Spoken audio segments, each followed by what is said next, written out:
Okay. This morning there was a research session organized on initiative of you, Joan, Tronto, and of the Ethics of Care group of the University of Humanistic Studies in Utrecht, the Netherlands. And the focus of this session was politics and policy that neglect dependency, vulnerability, derivative dependency of caregivers, and relational autonomy. The basis for this discussion was an essay of Susan Dutt entitled Dependence, Care and Vulnerability. Well, I have 3 questions for you. My first question is, could you shortly explain why you chose this essay for this research session and why it is helpful in thinking about care as political ethics? All right, I shall. The essay comes from a volume called Vulnerability, and it's about feminist ethics. And the question that I wanted to pose to my student friends here at the UVH today was this question about how important still is feminism as part of the ethic of care. So Dodd's essay does not address this question so directly, but it gives you an exposure to the kind of analytical philosophy that's mostly done in the United States and English-speaking countries, and it raises some questions about what can feminism mean. So that's what I wanted to jump off from, and that's, I think, what I did. Well, that's funny that your answer is also it. My second question is because that's also what you mentioned this morning, that the ethics of care is rooted in a feminist philosophy, but has now a more position of its own, the ethics of care.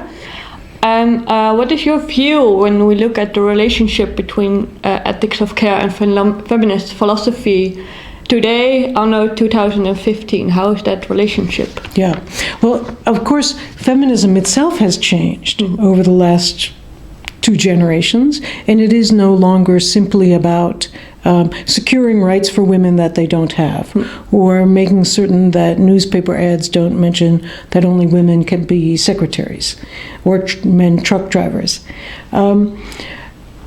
I still think the ethics of care is basically rooted in a feminist perspective in some very important ways. Most importantly, perhaps, is that, to me, feminism has always been about being able to situate oneself, to think about what's natural or what we presume is natural, but also to situate ourselves and then to decenter ourselves from our social and political world. So it's so normal for people to think of themselves as the center of the world, but in fact it's also the case that if we start there, we will never learn much about others.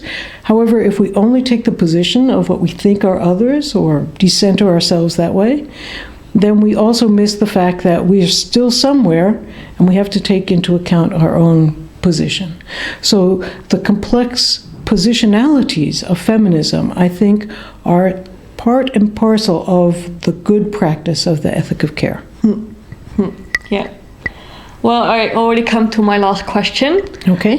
You also mentioned just that one of important in the ethics of care is the context and the specific situation.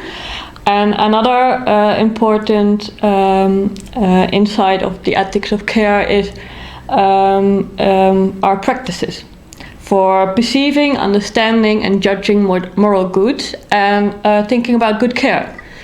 In this essay of Susan Dutt, there does not seem to be a lot of reference to real-life practice.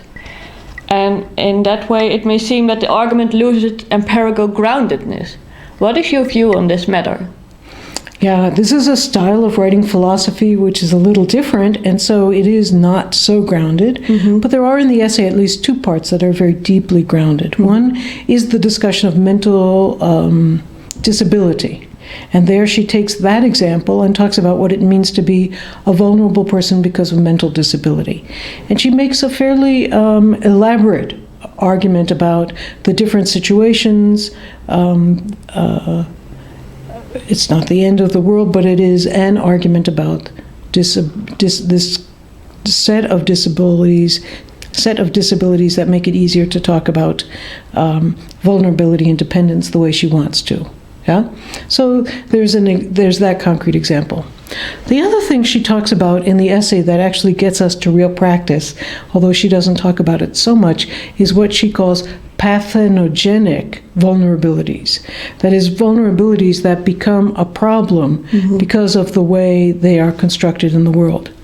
And in general, I think the essay makes the point that's part of the larger volume, of which it's a part, that vulnerability is paradoxical. If we all recognize vulnerability, it's paradoxical in when we talk about ourselves as equally vulnerable. Well, okay, that's if a comet came to hit the Earth, we would all be vulnerable in the same way. Yeah. But on another level, we're not all vulnerable in the same way.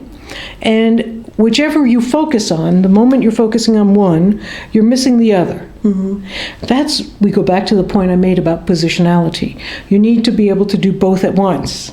Or to go from one to the other fairly quickly. And that, I think, is a really key, important thing that happens in this essay, that happens in what we need to understand about vulnerability, and which is at its root a very feminist understanding of the world.